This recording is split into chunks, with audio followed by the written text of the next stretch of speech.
Wait, there are Chinese casters for this? Yeah. Apparently.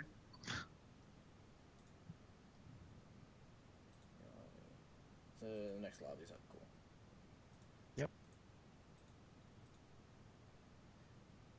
All right. Well, we should be back. The stream delay will eventually get itself back. So welcome back, everybody, to Blood in the Streets. I'm the source. Joining me is Skim Gaming, which I will fix his Twitter tag in just a moment while I let them talk, and Drag and Drop Dota. And I will let you guys take away. Eventually, I'll speak more. Like I'll eventually join in the conversation, but we're gonna make sure everything's running smooth first. Yep. We're still waiting on Singularity to confirm what side they want to play on. They had the selection priority in the first game. They chose first pick, so now Crescendo's actually chosen the same. So just waiting on the teams to get ready here in the second lobby. So let's actually talk a little bit more about that last game and about the endline MVP of the game that we still have to pick, I believe. So Indeed. yeah, So Skim, I'll what's bring the your pick? stats up again. Because oh yeah. So, Right. Skim, let's start with your pick. I mean, for me, it's pretty clear, but I want to hear your side I first. think we're gonna go with the same one. Um, Actually, you know what? I'm gonna. Uh, yeah, no, I'm gonna go with Katsor. I think he's been, and I hope I didn't butcher his name, but I think he's just been just the decisive factor for me. I will say that the entire team has played very well, obviously from Singularity, but I think his performance has been very impressive. He's found a lot of these openings on the map. He created so much space. He provided his team with so much information and vision. He denied two smoke gangs. He found multiple openings on the Invoker, and only 4 deaths as a Treant Protector who does this, this whole roaming and I'm gonna go out into the open world into the enemy. Only 4 deaths. That's very impressive to me. Yeah, and all this with like next to no money. He's for almost the entire game he's held on to that Medallion of Courage, Yeah, and only like towards the end he turned it into the Solar Crest. And even without levels, he's the lowest level on his team, not in the entire game. That was Syndron here, sitting at level 13. So uh, right. he didn't have he had a much worse game, but And he had very little resources, but he was still able to do so much for the rest of the team. And yeah, it's my pick as well. I mean, normally if you'd ask the crowd, I believe after in the last TI you could like vote for MVPs after each game in the client, and it would normally be the carries and Exotic Deer 18 and 15. Not to take anything away from him, like that's a wonderful score line. He was able to him and the rest of his team really were able to convert these opportunities into actual kills time and time again. yeah, exactly. I will say that I was considering Nisha as well. I think he had a wonderful performance on his puck. I think individually speaking, he dominated that lane by himself, even without anybody, doing anything. Like he didn't really need any rotations. He still dominated the lane. He found a lot of good kills. His ultimates. I mean, I did call out that one time where he missed his ultimate. Really, he could have at least gotten 2, 3, potentially even 4 heroes in his dream call. Only got one, but overall, I think he's been a very solid player. And I think with Puck in general, it's very easy to be overly aggressive especially when you're ahead. And I mean, he also only died twice, so I think that speaks to him and his sort of like controlled aggression. But definitely Kazor, I think he's been very impressive. And like you said, he didn't really have a lot of farm, and I mean, I guess he is a 4 position, so he still did have some farm, right? But he only had 5 CS. He literally only killed 5 creeps, so all of his money came from all the hero kills that he participated in. All right, looks like we're ready to go. Just making sure to double check the lobby settings. But yeah, we're ready to go into game number 2, Crescendo versus Singularity, coming up in just a few moments.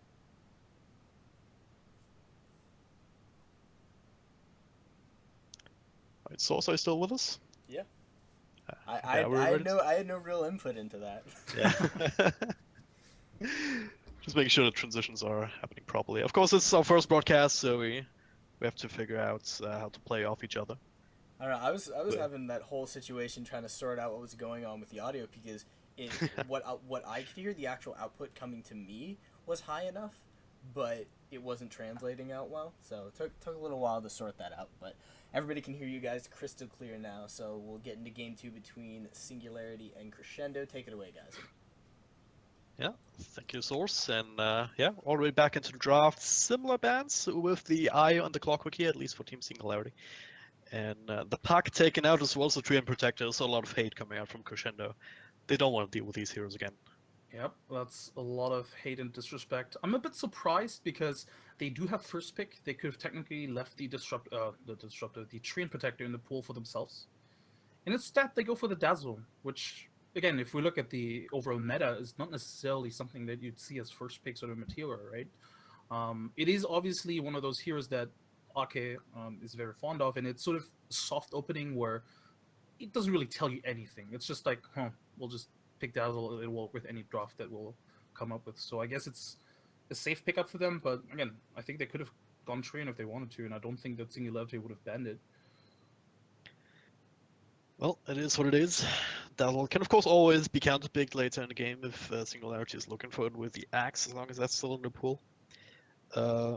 Might also be something that Crescendo might be looking at, perhaps with Synderen in the off lane, do some dual lanes, try and get some stable lanes going in the first place, one way or the other. I think that's that's about the best place to start to make sure that you can propel yourself into like a better version of the last game. But yeah, instead they go for the Night Stalker, which is one of Synderen's favorite heroes, so I assume that he'll take that to the offlane. Yeah, I was just thinking as well. You talking about, just give Synderen something, stable, something where he can be real comfortable, and then I pick up a Night Stalker. And I wonder if that's literally the same thought that Synderen had. I just need something that I feel comfortable with, something that we can sort of be dominant with in the laning stage as well. Night Stalker, I think, though, is still best as a 4 in the meta right now, just because of how he as a hero works and the fact that you're not really item dependent anymore. Before his change to Hunter in the Night, you needed an Aghanim Scepter to be really, really useful because of the vision that you provide. But now that you do have the change towards Hunter in the Night, where you fly and provide flying vision, you don't really need the Aghanim Scepter anymore. So I think he's best as a 4, but we'll see. Maybe they have some sort of idea with like a dual or tri-lane, potentially even. But I guess that's also the beauty of, the picking order. They picked Dazzle and Night Stalker. That doesn't reveal anything about Crescendo's game plan right now. Yep. So speaking of the Hunter in the Night, that's got nerfed recently in terms of mana cost, I believe. It's from 50 up to 80. Do you think that's actually gonna affect it here too much? Because he can have some mana issues. He does, and in general, I think, and this is, I'm not, I doubt they will pick her up, but this is why I think Crystal Maiden is such a valuable pick in the meta, because she usually helps with these mana issues. I do agree, if you don't have a Crystal Maiden, you definitely run into mana issues. You'll definitely need at least the Mango more. We'll see. I think Synderen, out of all people, knows this hero very well, so I'm not sure if this is gonna. If we'll see an actual situation, we'll be like, oh, before the patch, that would have been different, right? Yeah. I guess we have to wait and see if that situation does occur. Yeah. Well, we'll see how well they can play around that. And in terms of Singularity as well, they have some heroes that are susceptible to the Night Stalker at night, especially of course with the big level silence against the Queen of Pain in particular. But at the same time, they've got some outside of that, they've got some good heroes to once again go brawl, go react with TPs to any sort of aggression, even at nighttime. With the Disruptor being able to glimpse people around, and the Slardar especially just setting up for the Queen of Pain to have that space in a team fight to throw out spells without having to worry about her own survival as much. So is this something that Singularity will look to expand on in the last 2 picks as well? Maybe. I guess that's the big question, right? What kind of direction do they want? Because they too sort of have a very open draft still. I think, it does look like, oh, let's go all out aggressive with Slardar and Queen of Pain, but for all we know, this could also still be going for, have only these two be very aggressive, and then we'll have like a very safe hard carry to fall back on. But as I say that, they pick Nyx Assassin, so just go balls to the walls again. Yeah. It worked last time, why not just go again? Yeah, never change a running system, right? That's how it works. And Yep. also, great hero against Outworld Devourer, so it's if you needed another argument, there it is. Of course, Manaburn absolutely wrecks that hero. Same for the Spike Carapace even. You can stay invis, OD uses the imprisonment to try and farm somewhere. You just plant yourself next to it for Spike Carapace for guaranteed stun on that damage, and then, well, you have to be super careful about that if you're the OD in this game, that's for sure. That's why I'm not sure why they picked OD this early. Yeah. I mean, I guess they knew what the mid matchup was gonna be, so I guess there's no real reason to wait out on the mid hero for too long. But at the same time, like you pointed out, OD is very counterable by a one hero. That is Nyx Assassin. I guess there's another hero called Anti-Mage, but Anti-Mage is a whole nother story. So yeah, I'm not too sure about this. Crescendo picks up the Sun King, so maybe this is going to be the offlaner again.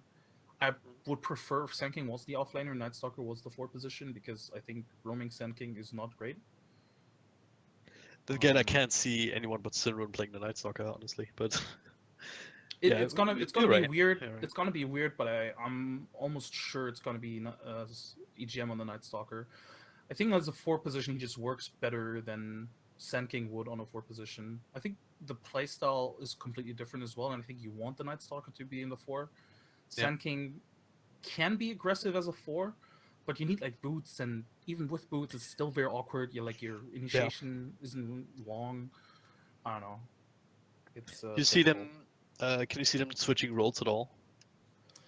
Oh, you mean like say, oh, for one game Yeah. I'm gonna play for? No, I don't think so. I guess they could. EGM has played offlane before. Syndron has played virtually any position in Dota. He's been caster. He's been anything really. They could technically, but I don't think so. I think it's not healthy for a team to switch positions too often. Between mid and carry, I think it's not that big of a deal because most scenarios heroes are interchangeable in those roles anyway. Yeah. But I think it's not really healthy for a team to, oh, I'll play offlane today, you'll play support tomorrow. Oh. Okay, so that always changes things. That last pick Bloodseeker from Crescendo. Baby Knight has spent too much time with Ace. I'll tell you I know, that. right? Crazy So drops, dude. yeah, it's decent against the Queen of Pain, I believe. You still get the damage, like even with max blink range. I'm not too sure about the values from Rupture because if you move far enough away, you don't take damage. But I think the 1300 blink distance is still within that range. So Queen of Pain should be easily locked down by that. I wonder. I mean, in general, Bloodseeker is, I think, pretty good against these heroes.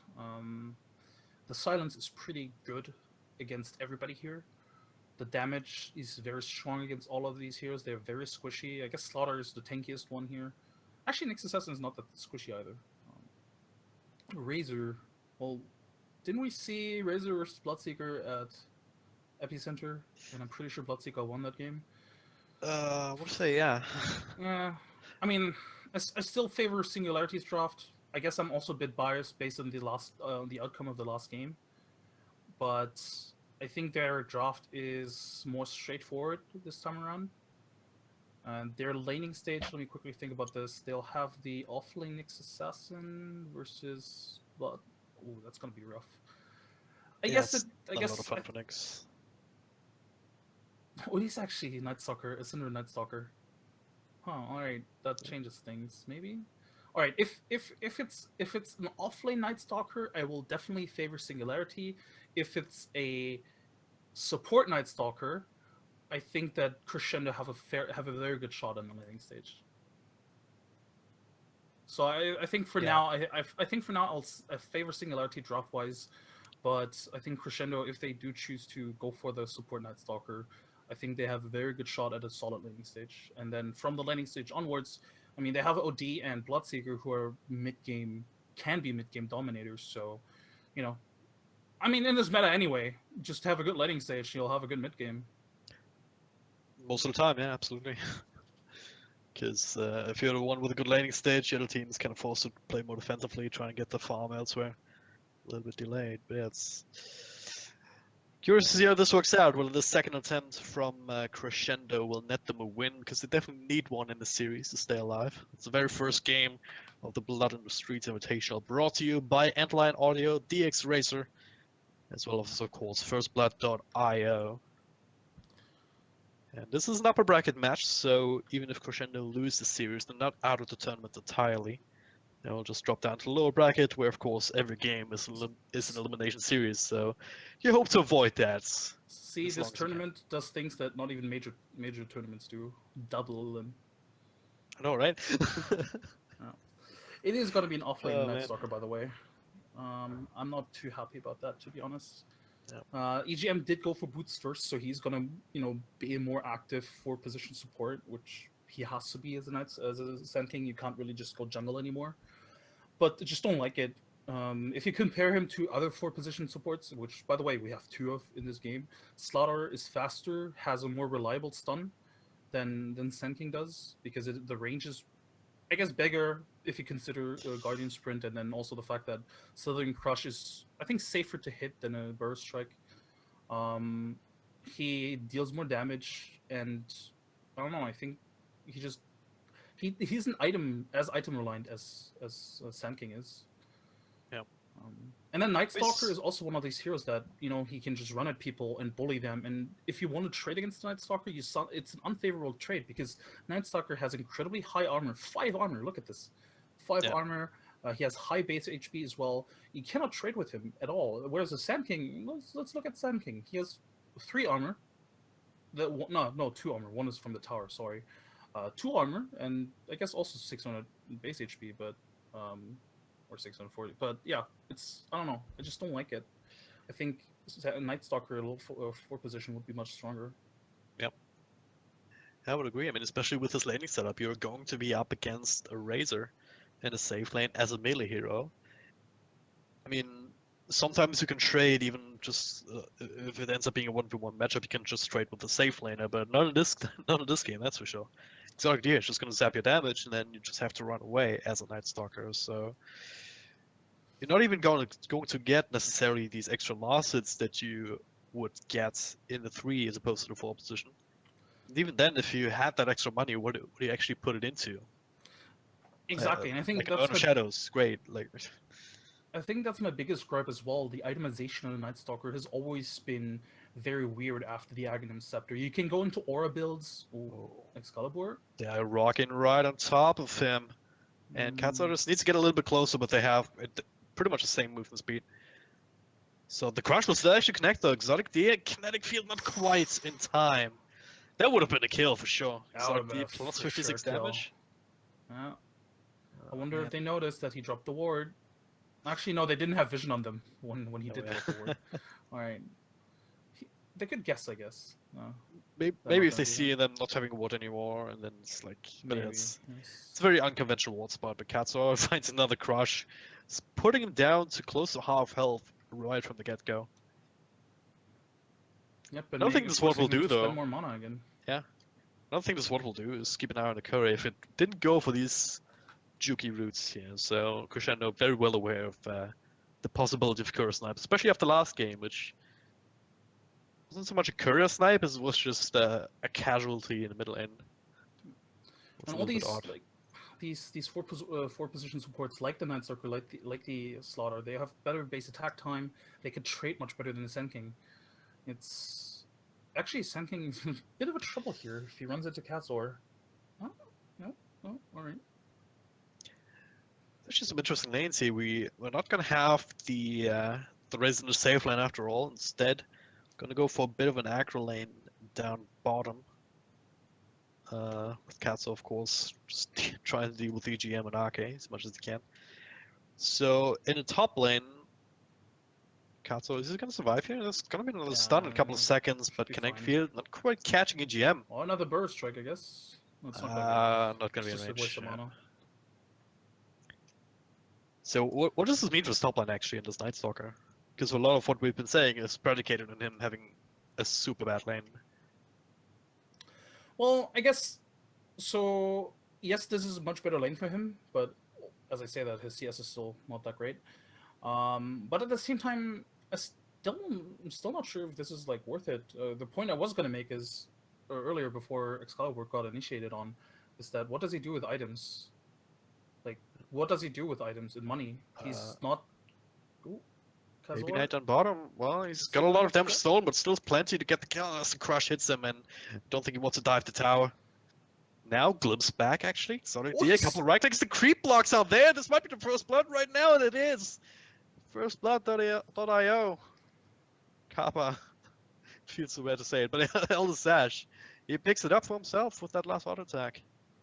That was rough. The creep If block. there was a static linked as well, he would have been able to kill the Slaughter much earlier. Yeah, very unfortunate. And this is not good for this trailing.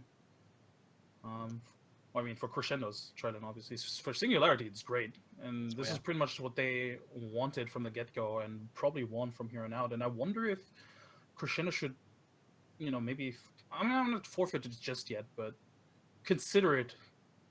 Especially if Babynet gets killed again. Well, nice burst right there from EGM. Keep Exotic Dio away from that last right click. But yes, this is an issue. Bloodseeker, normally a hero that can lane very well in solo lanes against pretty much any hero because he can sustain himself, doesn't really need to worry too much about just one hero harassment. Oh, okay. What? They're gonna dive this. They have creeps at the tower. They're gonna dive this. Can he feel for some vision? Yeah, creeps are gonna tank for days. Baby Knight. Maybe? He already used to crush, but yeah, he's no way out of here. Shallow Grave actually, well, just turned level 2. Gonna late him a little bit, but Exotic Deer, well, just zaps he down. stole so much damage though. Damage. TPN from EGM. Get the stun off, not in tower range until just now, so Exotic Deer, well, takes a couple of tower shots, not gonna be enough to kill them, and now another kinetic field. Oh, and he was even blood rage, so on top of the salve and the tango. He healed himself up a little bit from last hits. That's hilarious. And suddenly he's full HP and full mana again. It's as if tower never touched him. If you're a Crescendo fan, you think to yourself, let's hope the other lanes go better. But then you look towards mid lane and see that Nisha is once again just dominating Excalibur in terms of CS. Yeah. And that, I mean, I guess Synderen is doing sort of fine, but it is still just a Night Stalker. Maybe I'm just underestimating him. I'm definitely underestimating Synderen at this point. Or Night Stalker, it just hit nighttime. Yeah, it just hit nighttime. He's level 4, so it's almost level 5 even. So it's a pretty good benchmark as far as Night Stalkers go. Mid lane. Oh, beautiful. It's already low from Nisha's constant harassment here with the Shadow Strike. 2 points into it, of course. Against a hero that can't really do anything against it. These lanes, they're just working out so well for Singularity once again.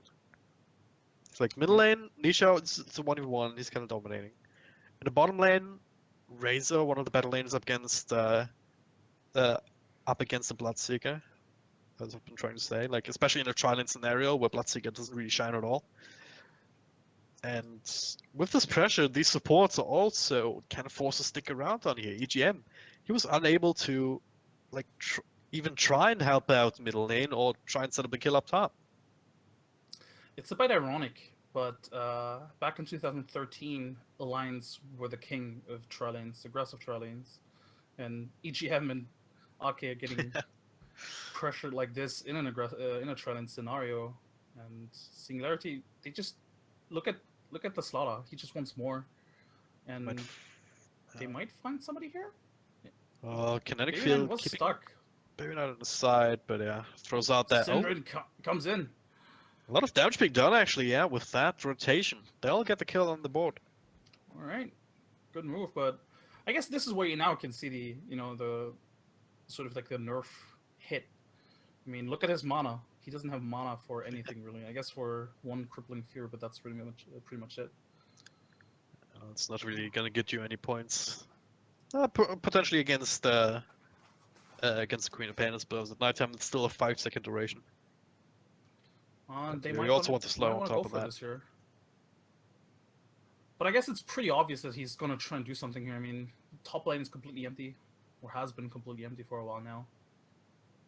Yeah, and if you're not expecting Night Stalker ganks at nighttime, then you're doing something wrong. But yeah, down bottom, well, it's still taking a fight. Exotic D is in a lot of trouble though. Almost gets right down, and you will finish him off with help of that stun from the EGM. So Kato and Elsash this time around not able to help out, but now Patos comes in with his own level 6, and Baby Knight still thinking third health. The stun will miss though. Meanwhile, the Crush keeping Sanking away after the burst strike. Now just have to try and right click each other to death, but it's not going to be enough damage for either side, Yeah. really. That's unfortunate for Patos. Usually you want more out of your level 6 rotation, especially if you had like a solo safe lane. Oh, they get the glimpse on Baby Knight. Wow, that was max range. Even at level 2, it's a decent range, but That's why this ward damn. also pays off. Yeah. Keeping the vision up and running, and now middle lane Excalibur does not get crushed. But yeah, there it is. The setup for stun, followed with a crush. Baby Knight comes through with a Blood Ride, and that'll keep them away from Excalibur. Now, trying to chase a few heroes down. Baby Knight with Lex movement speed due to everyone being low. And Kata, yeah, it doesn't have enough mana now for the TP. He could try to deny His himself. fate is sealed. Go for the Actually, ancients. is he faster now? Not no. quite. No. Actually, he is. You're not faster than 454? Bloodseeker. It has a cooldown. Oh, he's actually Oh. gonna get away. I can't believe it. Yeah, without Alright. phase boots, he was lacking like 20 movement speed. Even with him being at his level of health, so somehow he stays alive. Patos dies up top, Solar Syndrome, alright. That's pretty good, and now TP down bottom. Might see another fight brewing here. Alistash kinda in a bit of a hard place here, gets nuked down, but Katsu is there threatening the crush.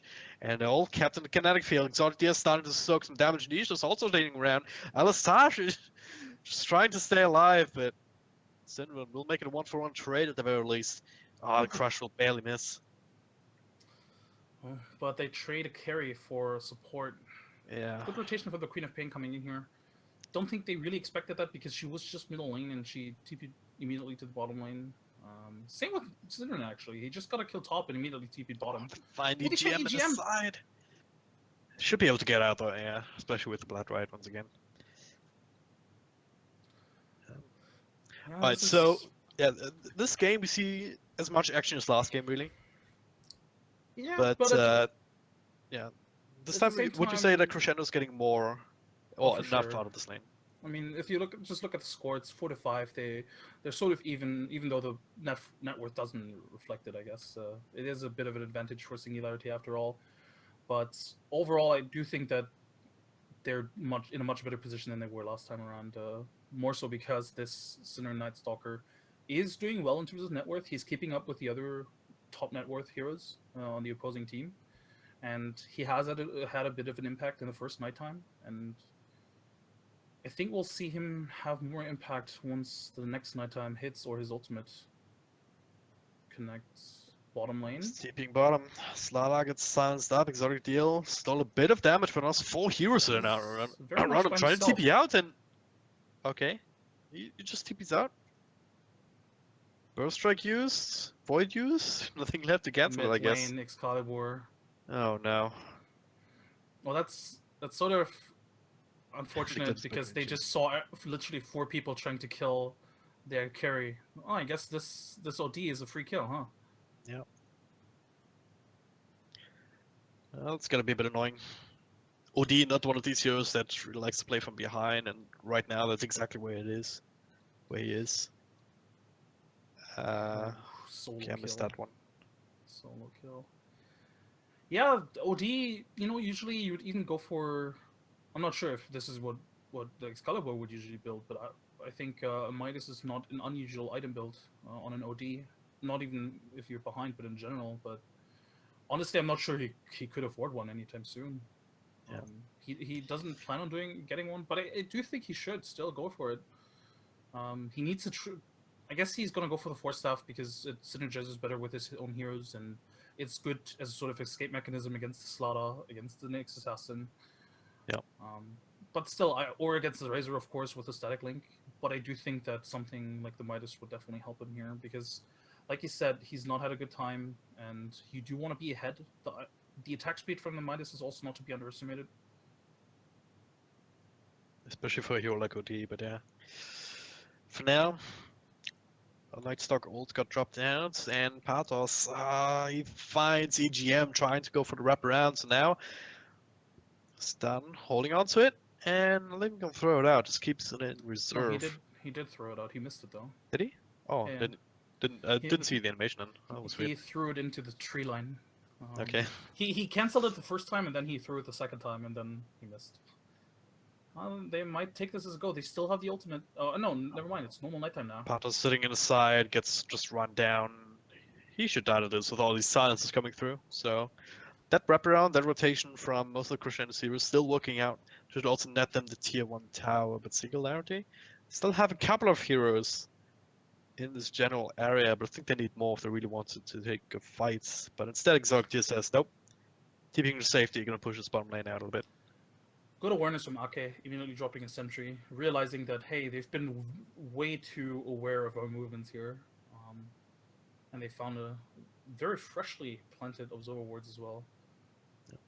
Overall, Like I think so. this is the timing window where Crescendo need to hit together with his Night Stalker, and as you say that, they smoke up and potentially look for something mid. I guess they're looking for somebody in the jungle first. I see a bit indecisive for now, Patos. I finds the courier. That's unlucky. And might pay with his life for it here with these Crescendo heroes sitting around. Drop a sentry just in case. Silence comes through. Let's wait out this by Carapace. Yeah. He should die, but there's 4 heroes right next to each other. Elisage potential for a Static Storm, but he didn't have the kinetic field available to keep them in, so was a little point to it. Yeah, and I don't think they wanted to drop anything at that point anyway. I think if they want to fight, they want to fight at the tower, where they have the armor advantage. Obviously the tower itself, and then also better, I think, coordination. But it doesn't really look like they want to push. I don't think Singularity is like the Crescendo is a team to really want to push anyway right now. They don't really have a good tower pusher. Yep. Guess OD maybe. I guess Bloodseeker as well. But They overall, didn't just finish not top too tier much 1 else. earlier. There were 4 heroes surrounded, but that tower was still sitting at 2.5 health Yeah, points. they're awful at pushing towers. Yeah. To be honest. Okay, Static Storm just being used. EGM still gets a standoff here, and he's actually still alive, so a bit of a wasted ultimate, but that was not a wasted. Blood Rage on top of him, and Nisha's level 2 Sonic Wave brings him down. Baby Knight now, Shallow Grave to keep him alive a little bit longer, but the Crush will connect. That'll be, well, it didn't serve Exotic there. 3 heroes down, despite that more or less an effective Static Storm. I did not catch what he was trying to do with the statics, or why he He- still was yeah, able he- to. I wonder if the just like this, like a split second before it would apply the silence, he was able to use this. No, he was able to walk out before the kinetic fields got up. Oh Then he really? got the burst strike up to the high ground so he couldn't get the limbs back in. But then he was Blood Rage, he was trying to channel the epicenter, which is now cooled as well, but Nisha at the right place at the right time. Pops out a beautiful Sonic Wave, and that was that fight. Anyway, I'm curious why they took that fight.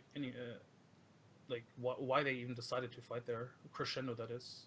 Yeah. I think that they should try never to have like 5-on-5 team fights, because that's always going to be a losing position for them. Trying to They bait out have- Excalibur here, everyone else is smoked up behind him. They have no Static Storm, they find the Sun of the Slaughter, so revealing what they're up to. Predators are there, Rupture on Katsos, so he's kind of incapacitated Oh, in nice this particular dust. fight. Good dust on the next assassin. Blood Droid forced Katso away a little bit more. Exotic Deer doesn't have a Where do TP you for go from 15 here? seconds. This could be an issue. They kind of need this Razor in here to do some damage right now. He's pushing out the bottom, but yeah, Crescendo, he don't really find an opening. Yeah. No Blink Daggers yet on EGM. Again, they And- shouldn't. yeah. They shouldn't force the 5-on-5 team fights. They will lose those in most cases unless they really outskill the opponent. And I don't know. It's just better to try and go for like pickoffs, like they have so far. Maybe like overwhelm them with numbers and then just fall back and farm again. I think that's what they should do every time, until they find certain items. If they get their first BKBs, then yeah, maybe go for those 5-on-5 team fights when you can negate the impact from the Disruptor and the next assassin, sure. But unless you do have those BKBs, just try and gank them. Really, I mean that's what Night Stalker is really about as a core position. Yeah. Just gank them. He is working on that. He's half his Aghanim Scepter already. So once he has that and a gem, I think they can really find a lot of pickoffs. Oh, that's a But dead sinking mid. Got a glimpse of that, but now I'm looking at Nisha here, who gets the kinetic field plus a glimpse back onto Baby Knight into Blood right here. Exotic Deer already got the link going, plus the ultimate. Is it gonna be enough? It is. Last tick of damage from El Sage will finish him off. Make while he just dies to the DD rune before he you can even just get the Shallow Grave off. And it just seems so easy for Singularity. yep, They yep. They just have good coordination. They have good vision around the map as well. That ward there, for example, just very helpful. Yeah. But just in general, I think they coordinate really well with their spell usage. They're never really afraid, and they always feel comfortable, confident going into engagements. I think that helps very well. And also, I think Crescendo, when they do get initiated upon, I think their reaction is not often, not always, but often enough, it's a bit lackluster. Ake wasn't in a great position to respond with his grave earlier. There's no TP reaction from Sinrin, for example, because I think he TP top in the first. No, he actually didn't TP. I'm not sure why he didn't TP, to be honest. well, they I were don't know. just thinking, alright, it's daytime. I don't have my ults. Can't really do too much anyway. I guess, but it was right next to that tier 2 tower. I think any TP rotation could have at least sort of averted or discouraged Singularity from diving the tower, right? Yep. Regardless, I think Singularity is in a great position, farm-wise anyway. Although if you do look at the net worth, I think, Crescendo has caught up quite nicely. I mean, Baby Knight and especially Excalibur have made sure to come back into this game. Yeah. Though I will note that if Excalibur had built a Midas, he would be in a much better position than he is right now. Well, he did go for the 4-staff, and he's now working on his BKB. He's kind of halfway there, so as to avoid dying for the next little while. But Oh, Ake, ugh. Short range blink off the cliff for that easy kill, and now to look for more patterns. If he can let it stand here, that'd be amazing. But no, he just settled for the vision for the glimpse. Why the hell not? And Bloodseeker, well, they do get a crush though. They do get the counter kill on to the Slaughter at the very least. Yeah, So this that's time good. it was they stopped this aggression in the track, put that pick off on the backlines. But still, I mean, this Bloodseeker, he's having this better game than Sinrin had last game on the on the Sanking almost. And what impact can he have going forward in this fight? It's only 20 minutes in. He hasn't really finished up his first major item yet. I guess that's the thing with the hero in general, right? What kind of impact does he really have? I will say that his ultimate is still very good in team fights. Just landing it on anybody makes sure that they can't really move anywhere, and that is something that's always going to be valuable in some capacity anyway. But like, yeah, I definitely agree with you. Like or rather, I agree with the notion that Bloodseeker as a hero is very difficult to sort of make strong, I guess. His itemization or his item build certainly doesn't help. He's going to go for the Sanjin Yasha. I think going for an early Blade Mail could have helped him a lot in terms of being more survivable, or at the very least punish them for diving them so deep. It's a very undervalued item, I think, on Bloodseeker. Actually, as I say that, I'm pretty sure if I looked up on a certain stat site, I would see that it's actually one of his most built items. You want to plug Dota buff, don't you? But yeah, we're just gonna I have to didn't. I wait. didn't. Four I step didn't. out of it actually, but glimpsed right back into Stack Storm. Oh, That he's dead. is. Do get the kill. Sinron this time around they did go for the TP through. EGM nicely here All right, faking out the spike you could campus. just see how indecisive Crescendo as a team were. Syndrome literally TP'd in and immediately popped Hunter of the Night, whereas at the very same time, EGM popped Sandstorm and walked away. So Crescendo weren't really sure. Do we go in and try and revenge kill, or do we walk away and let this kill just be there as it is? And I think not going in there is the right, or was the right decision. But I think if like it just goes to show what kind of mentality Crescendo is in right now, or what kind of state of mind that this team is in right now. Like they're a new team, obviously, so a lot of kinks still have to be figured out. But it's not smooth yet. Yeah. Well, the result of this is that the two big horse on the side of Singularity are still happily farming away. We already see the Queen of Pain with that Orc Malevolence, and Razor working on some items of his own. Does have the Sanjin Yasha on top of the drums. So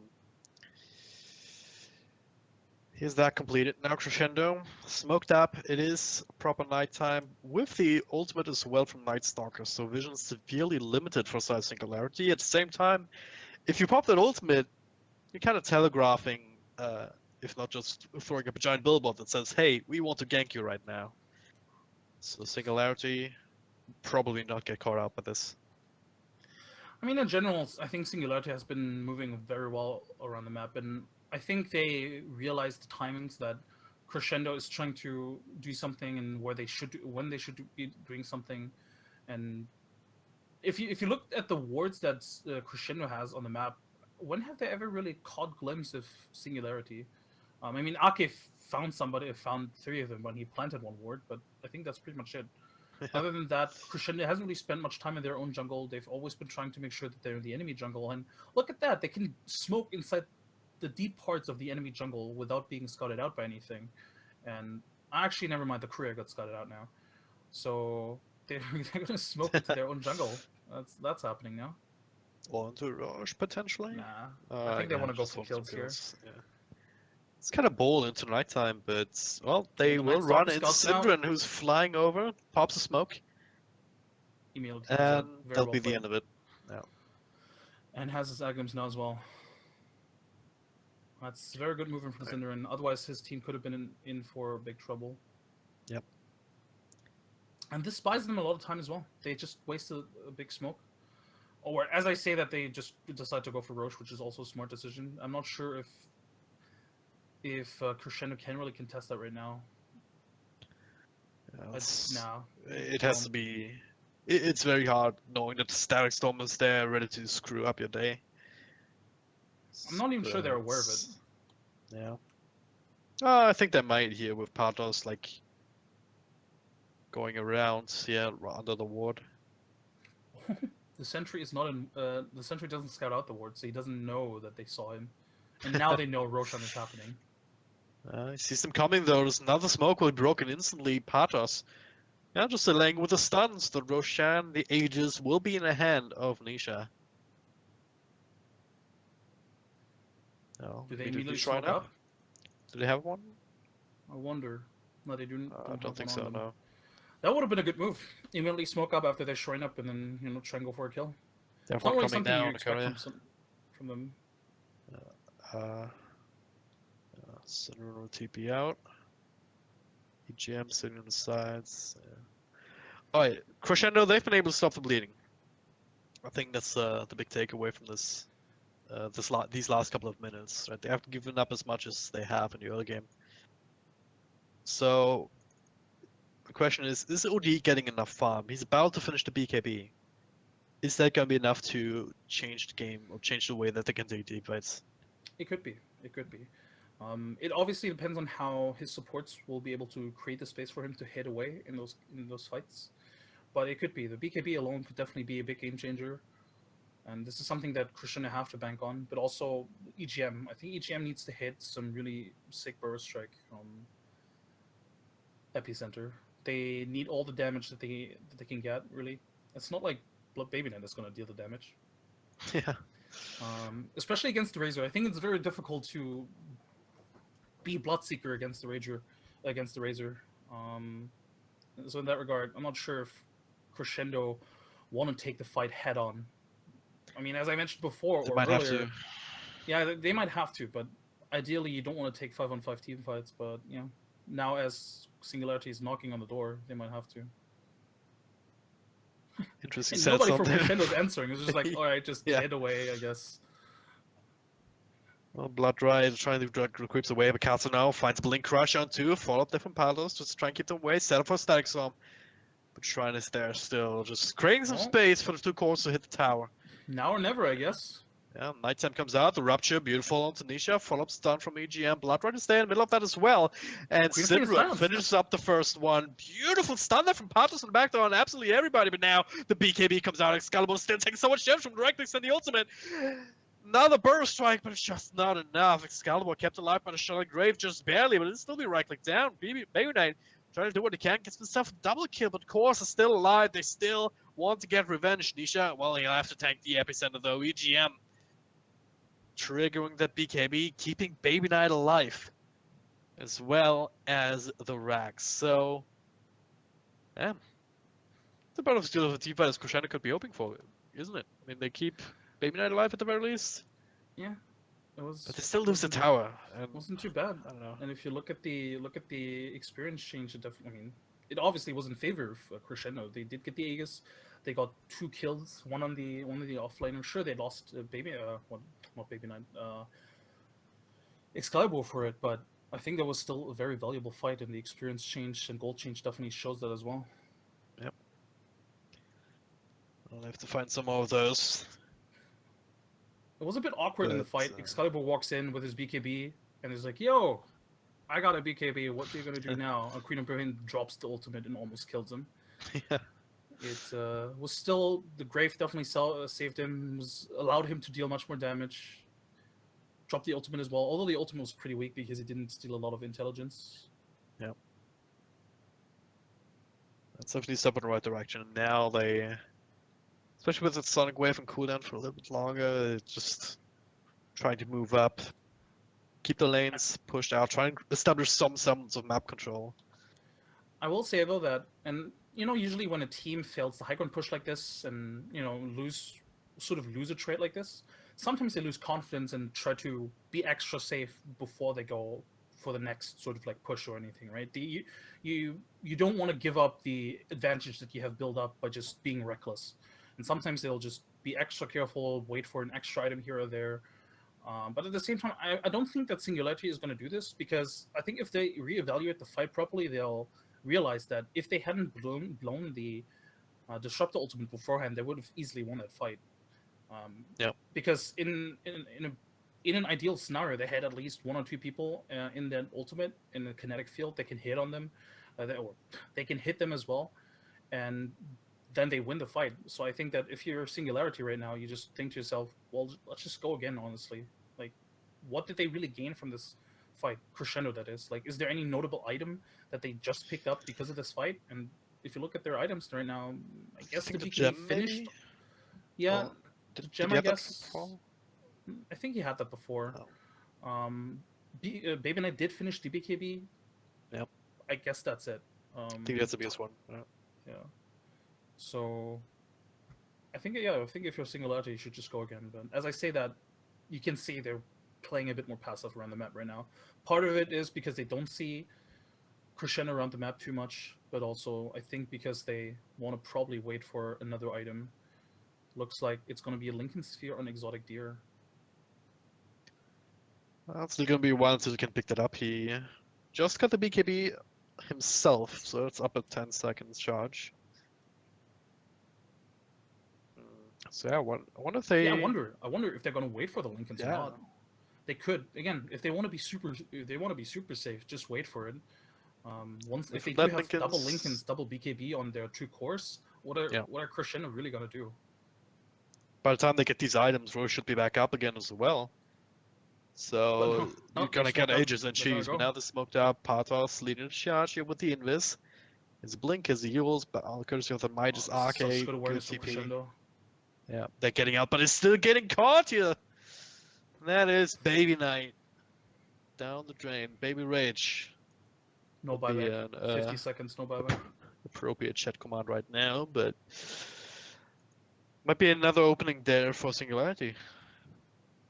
Mid lane's been pushed out though, so EGM trying to do his best to keep them looking behind their backs, but I don't know that they care. Yeah, same with Excalibur. Immediately just pushing out the waves, making sure that if they do have to defend this siege now, that at least the other waves are pushing out. So they get Sopta's actually some defending building though, damage. So they don't think they really want to Yeah, commit they're too not going to hard. go high ground with this, I don't think. Yeah. If they do, Crescendo have a major advantage here. Yeah, they're falling back. Yeah. Can I just say how bullshit it is that Burst Strike triggers Lincolns? Once again, like EGM straight up Burst Strike on Alicia, but he just stands there like nothing happened. I mean, It's... doesn't every spell like that though trigger Lincolns? Nope. It's one of Does the Earthspike remnants. not? They Impale doesn't. Earthspike still does. That still works on Lincolns from Lion, and also gets reflected by Lotus Open shit, which is also weird. I don't think Impale does. from Nyx Assassin. It's like, I know it's technically a unit target, so it does trigger, but you can also ground cast it. So I don't know. It's Dota, It dude. feels like it shouldn't, but yeah, it's Dota. It's Dota. Oh well, Oh, Kapatos. Baby Knight again. He does have a BKB though, so he's gonna get away Yeah. from this. But he's forced to use a BKB charge like this. Not great. An EGM being chased here. Katsu Is just he used to crush a safe? moment ago. Is coming off cooldown. Burst strike across. Well, Oh, 1 second. he tried. He He's tried gonna. his best. He might be forced to use the buyback. Nah, should be good. Should be Lane's good. out far Or enough. maybe. Bottom Yeah, tier and this 2 is, is I actually taking guess, damage. Yeah. this is, I guess, what Crushina has been doing a really good job at, making sure the waves are pushed out. Even the top lane, where Singularity literally just was at the top lane. They couldn't push in because the creep wave was so far behind. So this is something that Crushina has been doing a really good job at. And I guess this is what Sinrin used to be really good at with MTW. Something that they really did well was controlling all 3 lanes and the momentum of those lanes. So I guess shouldn't be really too surprised about that. Singularity though, they just picked up an item that's potentially game winning in of itself. Alistash on a disruptor with the Aghanim Scepter. So if you then find the initiation onto some of these BKB heroes, all of a sudden they find out, oh, can't actually press that button. And then they're dead. They It's the might right have follow-up seen there, the obviously, so- Aghanims on him as well. Yeah, If you're a if they're Crushina if fan, they're you checking want his to hope items right that now, that they do know. At the same time, it's really difficult to burst somebody down for Crescendo. They don't really have any sort of like burst damage. I guess the biggest burst damage would be Excalibur with the Hyperstone now. And then potentially dropping the hammer or whatever. I guess they also have the silence to make sure that they can kill the disruptor, sort of. Yeah. They don't have any saving mechanisms on Singularity either. There's no Force Staff. There's no Force Staff. That's actually really greedy. They have 2 Yule closest Scepters, thing. but no Force Staff. Yeah. Closest they'd be getting is to Yule's people up that are going on a disruptor, but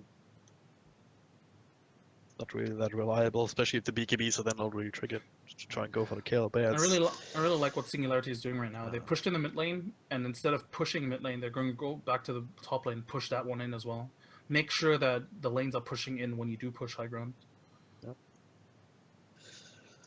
well, they kind of failed to do it in the bottom lane though. It's still taking just tiny Yeah. amounts of chip damage, so I don't think they particularly care. But eventually, if they don't get anything done with these movements, they'll start adding up, and that'll start be something in favor of Crescendo. Now the Blink Crush dead, Static Storm is used, OD just blown out of the sky. BKBs from Nisha as well as Exotic Deer. They chop down a couple more heroes, and just like that, everything we've talked about, well, it's kind of becomes irrelevant. Yep. Here's the one Buyback from buyback, but Baby the rest Knight, already but lost. I'm not sure. I think, yeah, Singularity will just continue keep going fighting, here? and there's nothing they can do about it. Yeah, well, Nyx Assassin sitting in the middle of that. Nisha as well coming back in, going for the right click. Zarkia starting with the link. Baby Knight has a PKB, but he can't even fight with that. Just gets right click down and Oh oh, he gets with the plasma field. That's a dieback in him. Syndran barely safe in his own fountain.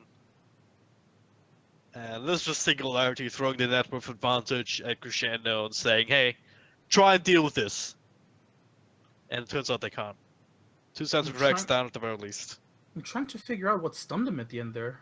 It must have been the Nyx Assassin. Yeah, Spike Carapace Spike Carapace, somewhere. yeah. But I didn't even see Baby Knight throw a Blood Right, so I'm not sure. I don't know. I must have missed it. Well, that's the hammer not doing anything. Except forcing out the cheese and Exotic Deer. I don't know why he didn't have any stolen either. Yeah. Yeah, this is going to be the last lane of Rax, and I don't foresee Crescendo defending this successfully either. Aegis is still alive and kicking. Blink Rush, TP comes in for the EGM, stun on one. Yeah, it's just still have the episode available, but at this point it's not even going to be enough damage. Static Storm once again immutes you. D blown up to bits and pieces. Oh, Still Baby fighting Knight. here. Baby Knight gets one. trying to finish up more. That's Now he's second. cleaning Looking house. for the third. This is where the comeback's happening. Triple kill. Now looking for Nisha. Quad kill. Also kill. Goes for Exotic Deer and Rampage. No, Nisha Oh, is too strong. that was so Would have been close. hilarious. That would have been hilarious. And And the these guys chat are wheel happy too. spam. It's unfortunate that the team that's winning doesn't have the good chat wheel sounds. I know, right? Um, Crescendo, they have like 1.4k levels combined. yes, Singularity and like then 200. maybe that was. It wasn't. It wasn't as big of a stomp, I guess. I don't know. If you look, I guess if you look at the net worth, maybe it was a bigger stomp, but it didn't really feel like a stomp because Crescendo did, uh, you know, their early game wasn't as bad as it was in the last game. I think they did put up a much better fight this time around, but Singularity overall just incredibly convincing in both games and very much deserved to win this best of three, no doubt about it. Yeah. Much more to add there. Source, what are your thoughts on this game? Took a little bit longer than I was expecting it to. I thought after kind of around the mid game lead they would have, kind of run away with the series, but that will be Singularity moving on to the next round. And nope. There we go. Yeah, I mean, it was just like game number one, as I said, it was more of a stomp than game number two. But this game also, just like game number one, also really showcased how well Singularity is actually playing as a team. They haven't really made too many mistakes. They've played very cool, calm, and collected, right? They have that playbook of, all right, how to win Dota. Just don't overextend, don't take unnecessary risks, just take good team fights, have good lanes, these kind of things. They've all executed that without slipping up too much. And Crescendo, well, caught on the wrong side of that, not really having that same coordination built up just yet on this fresh team. They also just read. Oh, sure, go ahead. The big thing for me was BBK almost finishes that team fight at the end. They almost make a comeback at the high ground defense. I think the first time out of top lane, they almost had it, but you could, like you were saying, you could see that team fight capability and just how well they were trading in and out of dangerous positions. Everybody got away with very, very low health bars, and then they eventually popped the Aegis. But a team that was less coordinated probably would have fallen to that. We would have seen more comeback opportunities because Synderen and BBK were doing a lot of damage. Yeah, it was just too little too late though. Even if he got the Rampage there, I don't think they would have been able to win the game at that point. But if you had these kind of things earlier, then this game could have turned out much differently for sure. I wonder how different the game would have been if, and I don't want to harp on this point too much. I know I did at the very beginning, but I wonder how different the game would have been if this had been a support Night Stalker and an offlane Sand King. Yep. I just can't shake the feeling that I know that Synderen did a lot on his Night Stalker, especially early on. He helped his team with his rotations. He helped his safe lane with his rotations. But I can't help but feel that this could have been achieved with a support Night Stalker as well. Or at the very least with a different offlaner. Just because if you look at his... I mean, again, he has been part of, I think, most of their kills anyway. But I think if you just look at his items and his overall impact, I wonder if a different offlaner wouldn't have been better, or maybe even a different item build. The Aghanims, what did it really accomplish? They were behind at that, like when he picked up the Aghanims, they were behind by a lot. And sure, you get like good map control vision, and you sort of like see the enemy coming, and it definitely helps in team fights, having the overall vision. But there's not a lot you can do when you like, oh, we see the enemy destroying us, basically, right? Yeah, but you see what's coming. What can you do about it? Right? Exactly. I wonder if maybe picking up the Solar Crest earlier instead of the Aghanim Scepter would have been better. It would have been easier to kill heroes like the Razor, or the Queen of Pain even. Again, to Nisha 0 deaths like the Exotic Deer last game, and then Exotic Deer only 2 deaths. I think that picking up more utility items such as the Solar Crest or even the Heaven Selbird would have been much better early in the mid game, other than just saving for the Aghanim Scepter. All right, so with that in mind, who is going to be your guys' Antlion Audio MVP of this game? I actually want to give it to Nisha. I mean, it's kind of hard because Singularity has once again I think they played so well together.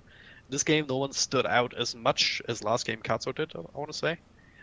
Um, but it all clicked well together. But yeah, as a result, I want to give it to Nisha just because he's been kind of left to his own devices in the lane, and he crushed it completely up against Excalibur, who is a very seasoned player, right? Make no mistake, this guy knows his stuff when it comes to the mid lane. But Nisha showed that he does as well. Just taking the matchup to its extreme, good itemization as well. Always there at the right place at the right time, fighting with his team, just snagging up these kills in the end. So yeah, he's the Antlion Audio MVP for me for this game. Awesome. So we are gonna hopefully be moving into our next game soon. Do you know if we have the two teams lined up already, or if we're doing? I can check. I don't imagine them being ready, but we'll try and find that out via Skype, and then update you guys as soon as we can. Cool. Well, in the meantime, guys, we will be back in a bit. This is Blood in the Streets, brought to you guys by First Blood IO, Antlion Audio, and FYM Hot Sauce. I'm the source. Joining me has been Skim Gaming and Drag and Drop Dota. We will hopefully be back with our next match, which is going to be Pro Dota Gaming and EPG in might be a little while, guys. But in the meantime, I'll throw up a little bit of music, and hopefully we'll see you guys soon.